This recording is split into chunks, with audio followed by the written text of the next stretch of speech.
नमस्कार, आप देख रहे हैं हिंदुस्तान मेल न्यूज और आइए रुक करते हैं आज की खबरों की ओर। शहर में पंढरीनाथ थाने के पुलिसकर्मियों की हो रही है परीक्षा। 50% नहीं आए तो थाना नहीं मिलेगी ट्रेनिंग। एडिशनल पुलिस कमिश्नर ने पूरे मामले में मीडिया से की चर्चा। इंदौर में रंगपंचमी पर होने वाली गेर में शामिल होंगी मोहन सरकार। सीएम डॉक्टर मोहन यादव को पूरी कैबिनेट के साथ गेर में शामिल होने का दिया निमंत्रण। इंदौर में हिंदू संगठन के व्यक्ति को आया 23 सेकंड का धमकी भरा कॉल। किसानों की उपजाऊ भूमि के जबरन अधिग्रहण का विरोध जारी। ग्राम सभा की स्वीकृति के बिना अधिग्रहण न हो। केंद्रीय जेल में बंदियों ने लगाई प्रयागराज की श्री मां गंगा जल में डुबकी। 1000 के करीब बंदियों ने श्री गंगा जल से किया स्नान।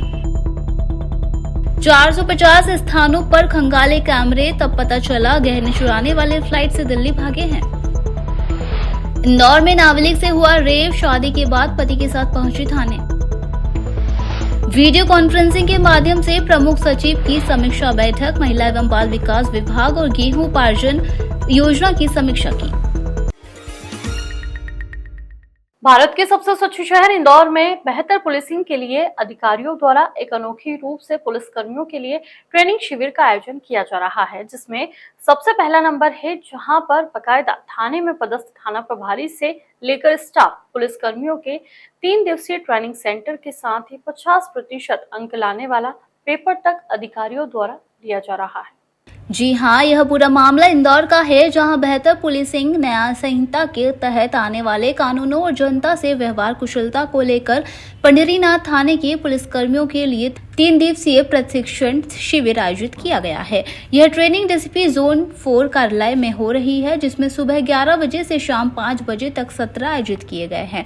अब इन पुलिसकर्मियों के लिए 50% अनिवार्य अंक लाने वाली परीक्षा भी रखी गई है। परीक्षा में जो पुलिसकर्मी 50% या उससे अधिक अंक लाएगा, उसे थाने में ड्यूटी पर भेजा जाएगा, जबकि जो इस न्यूनतम सीमा को पार नहीं कर पाएगा, उसे फिर से ट्रेनिंग में शामिल होना होगा। Additional police commissioner Amit Singh का कहना है कि देशभक्ति और जनसेवा पुलिस का मूल स्लोगन है और इसी के आधार पर पुलिस को कार्य करना चाहिए। देखिए, ये ऑब्जेक्टिव और डिस्क्रिप्टिव दोनों टाइप का प्रश्न पत्र रहेगा, जिसमें 50% अंक प्राप्त करना जरूरी है। जो इस बेंचमार्क को, ये जो एक सीमा रखी गई है, उसको प्राप्त नहीं करेगा, उसकी ट्रेनिंग लगातार जारी रहेगी और 3 दिवस बाद फिर परीक्षा ली जाएगी और उस परीक्षा में अगर वो अनुत्तीर्ण होता है तो फिर जारी रहेगी। प्रयास यही है कि वो जो उनको पढ़ाया गया है, वो उन्होंने कितना अच्छी तरीके से उसको ग्राह्य किया है, वो हम उसको चेक करेंगे। ये फिजिकली वो यहाँ पे उपस्थित हैं, लेकिन मन उनका पंढरीनाथ थाने में तो नहीं है। ये भी हम इस प्रश्न पत्र के माध्यम से चेक करेंगे कि जो हमने उन्हें पढ़ाया है वो अक्षरशः उन्होंने ग्राह्य किया है कि नहीं किया है। इंदौर की ऐतिहासिक रंगपंचमी गेर इस बार और भी खास होने वाली है, क्योंकि मुख्यमंत्री डॉक्टर मोहन यादव खुद अपनी पूरी कैबिनेट के साथ इस भव्य आयोजन में शामिल होंगे। महापौर पुष्यमित्र भार्गव और विधायक गोलू शुक्ला ने मुख्यमंत्री को गेर में शामिल होने का औपचारिक निमंत्रण दिया।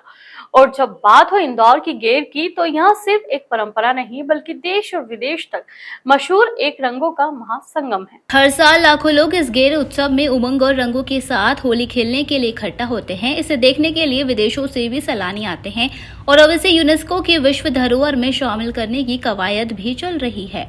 अगर पिछले साल की बात करें तो मुख्यमंत्री मोहन यादव ने इस आयोजन में जमकर रंग खेला था और इस बार भी पूरे शहर की निगाहें इस रंगारंग उत्सव पर टिकी हुई है। देखिए, इंदौर की रंगपंचमी पर निकलने वाली गैरों को अपना बनाने का, रंगों का एक अद्भुत आयोजन है, जहां स्व प्रेरणा से लोग सड़कों पर रंग गुलाल खेलते हैं और हर तरह के संदेश को, सामाजिक समरसता का हो, रंगों का हो, आपसी प्रेम भाईचारे का संदेश देती है। और अब ये विश्व प्रसिद्ध आयोजन है। पिछली बार भी माननीय मुख्यमंत्री जी इस गैर में शामिल हुए थे। हम अपनी तैयारियां गैर की शुरू कर चुके हैं, तो मैंने इस बार फिर माननीय मुख्यमंत्री जी पूरी कैबिनेट के साथ आए, ऐसा निमंत्रण दिया है।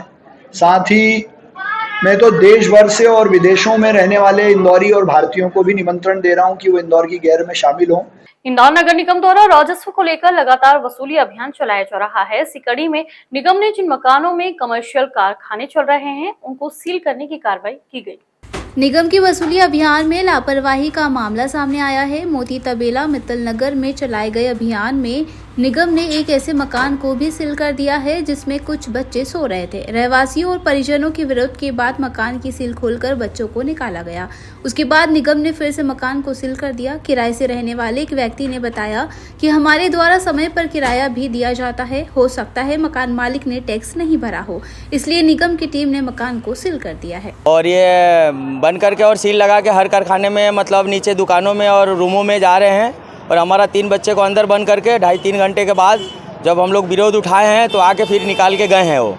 और पता नहीं जब मकान मालिक टैक्स भरते हैं कि नहीं भरते हैं, लेकिन हम तो टाइमली किराया देते हैं, 2 दिन 4 दिन इधर उधर दे देते हैं, टाइमली किराया देते हैं, बिजली भी टाइम पे भरते हैं। और हमारा रूम बंद करके चले गए। कितने बच्चे थे आपके? हमारा 3 बच्चे अंदर बंद थे, तो 2.5-3 घंटे बाद आए हैं, फिर बच्चे को निकाल के फिर सील लगा के चले गए। कब का मामला है? ये अभी सुबह 11 बजे से लेके अभी तक की मामला ये चला है। ये एरिया मिलत नगर, मोती तबेला, मटके वाली गली।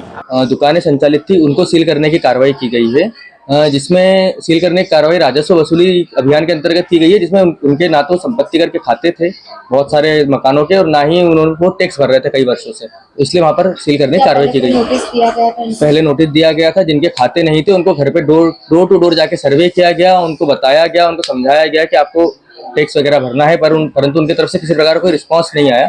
तत्पश्चात हमारे द्वारा कार्रवाई की गई है। उक्त कार्रवाई नवंबर माह से चालू है, जिसके लिए हमें पत्र भी लिखा गया था पार्षद महोदय के द्वारा, जो आयुक्त महोदय को लिखा गया था, और वो भी हमारे पास फॉरवर्ड हुआ था। इंदौर में एक बार फिर से हिंदू संगठन से जुड़े हुए संतोष शर्मा को पाकिस्तान की मोबाइल आईडी से धमकी भरा कॉल आया है, जिसको लेकर उन्होंने पुलिस कमिश्नर आयुक्त को पूरे मामले में शिकायती आवेदन भी दिया है। इंदौर में रहने वाले और हिंदू संगठन से जुड़े संतोष शर्मा को पाकिस्तान से 23 सेकंड का एक धमकी भरा कॉल आया है। कॉल में उन्हें अलग अलग तरह की धमकियां दी गई है। उनका कहना है कि इससे पहले भी उन्हें बांग्लादेश सहित विभिन्न देशों के अलग अलग नंबरों से कॉल आ चुके हैं, जिनमें जान से मारने की धमकी दी गई थी।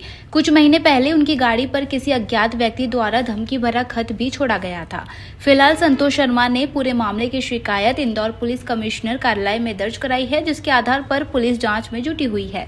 मीडिया से बातचीत के दौरान उन्होंने स्पष्ट किया कि वह इस तरह की धमकियों से डरते नहीं हैं और समाज हित में अपने कार्य करते रहेंगे। और सभी पुलिस के अधिकारियों को लगातार दी है कि इस प्रकार के विधर्मियों द्वारा मुझे कॉल कराए जा रहे हैं, जिसमें स्पष्ट संदेश दिया जा रहा है कि वो मुझे और मेरे परिवार को जान से मार देंगे। सीरिया से भी आया, बांग्लादेश से भी आया, और जितने भी कॉल्स आए मैंने सबकी डिटेल दी है। मैं आपके माध्यम से उन विधर्मियों को बोलना चाहता हूं कि सनातन का काम न कभी रुका है न कभी रुकेगा, वो निरंतर जारी रहेगा। आपको लगता है कि इस प्रकार के कट्टरपंथ और धमकी देने से यदि किसी धर्म की अच्छाई होती है तो वो आप तक सीमित है, किंतु सनातन हमारा ये जानता है कि सभी धर्म अच्छे हैं, सर्वश्रेष्ठ है, और हम किसी भी प्रकार से कट्टरपंथियों की तरह इस प्रकार की हरकत नहीं करते हैं जो सामाजिक नहीं है, असामाजिक है। किसानों की उपजाऊ भूमि का जबरन अधिग्रहण और कृषि उपज मंडियों में बढ़ती अव्यवस्था ने किसानों की मुश्किलें बढ़ा दी है। इंदौर की मंडियों में असुरक्षा, चोरी और अवैध वसूली के चलते किसान, व्यापारी और हमाल परेशान हैं। अब संयुक्त किसान मोर्चा ने इन समस्याओं के खिलाफ मोर्चा खोल दिया है और प्रशासन से ठोस कदम उठाने की मांग की है। इंदौर के किसानों की मुश्किलें कम होने का नाम नहीं ले रही है। सरकारी योजनाओं के तहत उनकी उपजाऊ भूमि का अधिग्रहण किया जा रहा है, जिसमें गाँव-गाँव में विरोध तेज हो गया है। वहीं इंदौर की 3 प्रमुख कृषि उपज मंडियां चोइथराम मंडी, लक्ष्मीनगर मंडी और छावनी मंडी अवस्थाओं की मार झेल रही है। चोरी, असुरक्षा और अवैध वसूली के कारण किसान मंडियों में माल लाने से डरने लगे हैं। ये मंडियों में अव्यवस्थाएं चल रही है। इंदौर जिले की 3 मंडियां, चोइथराम मंडी, लक्ष्मीनगर मंडी और छावनी मंडी में असामाजिक तत्वों का बोलबाला है। रोजाना किसानों की फसल चोरी होती है, बच्चे आते हैं, बच्चे चुरा कर ले जाते हैं। गत दिनों गाड़ी के नीचे एक बच्चा चोरी करते हुए मारा गया।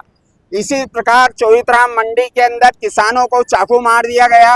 ऐसी घटनाएं आए दिन होती है मारपीट की। दूसरी हमारी समस्या है कि जो मंडी के नाके हैं उन पर कायदे से मंडी अधिनियम के तहत रसीद दी जाना चाहिए, जो भी शुल्क वसूला जाए, लेकिन 3 मंडियों के अंदर वसूली होती है बगैर रसीद के पैसा लिया जाता है, जो भी माल खरीद कर बाहर जाता है। तो इस तरह से रोजाना कम से कम 3 लाख रुपए रोज का भ्रष्टाचार मंडी प्रशासन में हो रहा है। जबकि व्यापारियों और हमालों में भी असुरक्षा की भावना बढ़ रही है। असामाजिक तत्वों का बोलबाला बढ़ने से आए दिन झगड़े और मारपीट की घटनाएं हो रही है। संयुक्त किसान मोर्चा ने प्रशासन से मांग की है कि बिना किसानों की सहमति के भूमि अधिग्रहण न किया जाए। यदि ऐसा करना आवश्यक है तो नए भूमि अधिग्रहण कानून के तहत 4 गुना मुआवजा दिया जाए। इसके साथ ही मंडियों में सुरक्षा के पुख्ता इंतजाम किए जाए ताकि किसानों, व्यापारियों और हमालों को राहत मिल सके। अब देखना होगा कि क्या प्रशासन इस पर कदम उठाता है। भारत में महाकुंभ का आयोजन प्रयागराज में किया जा रहा है, जहां पर करीबन 1 महीने से 50 करोड़ के आसपास श्रद्धालु स्नान लाभ ले चुके हैं। लेकिन इंदौर के केंद्रीय जेल प्रशासन ने भी जेल में बंदियों के लिए संगम में श्री मां गंगा का जल बुलाकर अनोखा कार्यक्रम आयोजित किया। महाकुंभ प्रयागराज में श्रद्धालु अपने जाने अनजाने में हुए पापों से मुक्ति पाने के लिए गंगा स्नान करने के लिए आतुर हैं। करीब 1 महीने से चल रहे इस महाकुंभ में अब तक 50 करोड़ से अधिक श्रद्धालु गंगा स्नान कर चुके हैं। इसी कड़ी में इंदौर जेल प्रशासन ने जेल में बंद बंदियों के लिए एक विशेष पहल की है। प्रयागराज से महाकुंभ का पवित्र गंगा जल मंगवाकर जेल की पानी की टंकियों में डलवाया गया है ताकि बंदी भी इस पावन जल से स्नान कर आत्मशुद्धि कर सके। इसके लिए जेल परिसर में एक विशेष धार्मिक कार्यक्रम आयोजित किया गया। कार्यक्रम में महाआरती और विभिन्न धार्मिक अनुष्ठान किए गए हैं, जिसमें बंदी भाइयों ने श्रद्धा और भक्ति भाव से गंगा जल से स्नान कर अपने किए गए अपराधों के लिए क्षमा याचना की।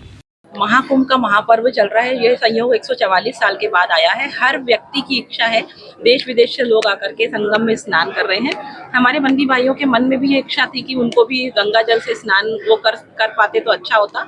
इसी सोच के साथ मैंने जो है महाकुंभ से गंगा जल मंगवाया है और उसमें जो है जितने भी साधु सन्यासी हैं उनके आशीर्वाद के बाद में यह जल मंगवाया गया है और आज यहाँ पे बंदी जो है इसका पुण्य लाभ प्राप्त करेंगे। कितने बंदी आज इसका लाभ लेंगे? मेरी तरफ से तो ये व्यवस्था है कि मेरे जेल में जितने भी बंदी परिरुद्ध हैं सभी स्नान करें। अब ये उनके ऊपर है कि कितने लोग करना चाहिए। किस तरह की व्यवस्था? MIG पुलिस ने अंतर्राज्यीय चोर गिरोह के 3 सदस्यों को पकड़ा है। आरोपितों ने श्रीनगर में कारोबारी के घर लाखों रुपए के आभूषण चुराना कबूला है। वारदात के बाद आरोपित फ्लाइट से दिल्ली भागे थे। गिरोह का सरगना फरार है। आरोपित पंजाब, दिल्ली, हरियाणा, गुजरात, मध्य प्रदेश और महाराष्ट्र में चोरी करना स्वीकार कर चुके हैं। डीसीपी अभियान विश्वकर्मा के मुताबिक 20 दिन पूर्व श्रीनगर में कारोबारी के सोने घर में चोरी हुई थी। पुलिस ने सीसीटीवी फुटेज निकाले तो हुडी और मास्क लगाकर भागते बदमाशों के सीसीटीवी फुटेज मिले हैं। पुलिस ने करीब 450 स्थानों के कैमरे खंगाले और आरोपितों की शिनाख्त की है। घटना के बाद आरोपितों ने मास्क हटा लिया था। फुटेज में कड़ियां जोड़ने पर पता चला कि आरोपित फ्लाइट से दिल्ली भागे हैं। एसीपी नरेंद्र रावत ने लसूड़िया, MIG, विजयनगर और खजराना थाने के पुलिसकर्मियों की टीम गठित की है और जवानों को दिल्ली भेजा। साइबर सेल की मदद से मोबाइल लोकेशन निकाली तो पता चला दिल्ली से मौरवी पहुंच चुके हैं। इस आरोपितों का पीछा करती रही। मंगलवार को समीत पुत्र सुनार सिंह टकराना निवासी उमरती बरला बड़वानी, कद्दा उर्फ बलविल पुत्र नरेंद्र कल्याणी निवासी आकाश नगर और कालू उर्फ रामराज पुत्र इंदेश्वरी मौर्य निवासी आकाश नगर को पकड़ लिया। इंदौर के खुड़ेल इलाके में रहने वाली एक महिला ने शादी के बाद पति को अपने साथ हुई दरिंदगी की जानकारी दी, जिसके बाद आरोपी से पूछताछ करने पर उसे धमकी मिलने लगी। आखिरकार दंपत्ति ने हिम्मत जुटाकर थाने में शिकायत दर्ज कराई। पुलिस ने आरोपी के खिलाफ केस दर्ज कर लिया है और उसकी तलाश जारी है। दरअसल पुलिस के मुताबिक घटना 15 फरवरी 2020 की है, जब पीड़िता नाबालिग थी। वह अपने परिवार के साथ दूधिया इलाके में मजदूरी करने गई थी और वहां किराए पर रह रही थी। एक दिन बहन से विवाद होने के बाद वह गुस्से में देवगुराड़िया मंदिर चली गई। मंदिर के पीछे जंगल में गई तो पड़ोसी डेपानाथ वहां पहुंचा और उसे जबरन पहाड़ी के पीछे ले जाकर दुष्कर्म किया। डर के कारण पीड़िता ने यह बात किसी को नहीं बताई। बालिग होने के बाद पीड़िता की शादी हो गई। कुछ समय बाद उसने पति को इस घटना के बारे में बताया। पति ने हिम्मत कर आरोपी से बात की, लेकिन उसने धमकाना शुरू कर दिया। इसके बाद दोनों ने खुड़ेल थाने पहुंचकर शिकायत दर्ज कराई। पुलिस ने आरोपी के खिलाफ दुष्कर्म और धमकी देने की धाराओं में केस दर्ज किया है। जल्द ही उसकी गिरफ्तारी की जाएगी। इंदौर के कलेक्टर कार्यालय में वीडियो कॉन्फ्रेंसिंग के माध्यम से प्रमुख सचिव ने महिला एवं बाल विकास विभाग और गेहूं उपार्जन योजना की समीक्षा की। सबसे पहले महिला एवं बाल विकास योजनाओं पर चर्चा की गई, जिसमें विशेष रूप से इंदौर जिले में गर्भवती महिलाओं और 3 से 6 साल के बच्चों के रजिस्ट्रेशन पर ध्यान केंद्रित किया गया। इंदौर जिले में रजिस्ट्रेशन प्रक्रिया सुचारू बनाने के लिए अधिकारियों को निर्देशित किया गया है। इसके बाद गेहूं उपार्जन की तैयारियों की समीक्षा की गई है, जो आगामी 1 तारीख से शुरू होने जा रही है। इस संबंध में सभी आवश्यक व्यवस्थाएं पूरी कर ली गई है और रजिस्ट्रेशन 1 तारीख से पहले पूरा कर लिया जाएगा। अधिकारियों ने इस प्रक्रिया को सुचारू रूप से चलाने का आश्वासन दिया है। सबसे पहले महिला बाल विकास की जो विभिन्न योजनाएं हैं उनको लेके एक समीक्षा बैठक वीसी के माध्यम से आयोजित की गई थी, जिसमें कि कुछ जो मुद्दे हैं इंदौर से भी संबंधित थे। खासतौर पे जो गर्भवती और धात्री महिलाएं हैं उनका जो रजिस्ट्रेशन है, 3 से 6 साल के जो बच्चों का रजिस्ट्रेशन है, उसमें अभी इंदौर जिले को थोड़ा मेहनत करने की आवश्यकता है। संबंध में संबंधित अधिकारियों को निर्देशित भी किया गया है। बाकी अन्य विषयों में स्थिति ठीक है। इसके साथ साथ एक अन्य वीडियो कॉन्फ्रेंसिंग में जो गेहूं उपार्जन होना है वो चूँकि आगामी 1 तारीख से चालू होना है, उसको लेके तैयारियों के संबंध में समीक्षा बैठक थी,